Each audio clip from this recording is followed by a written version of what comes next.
אני הענק המתקלח.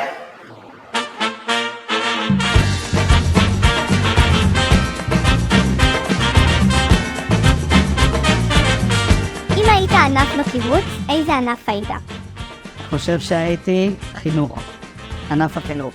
אם היית יין, איזה יין היית? אני חושב שהייתי יין רוזה, כזה לקינוח. תן זיכרון מצחיק מהילדות. שיחקתי ביליארד והייתי יחש בבריכה, והמקל של הסנוקר של הביליארד פצלח לי את כל הבוהן. מה התחביב האהוב עליך?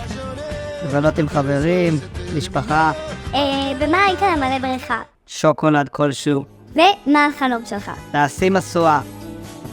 ואת לידי אוחזת ענף ידיים, אולי את רועדת, אולי זה מקום. אל תחפשי משמע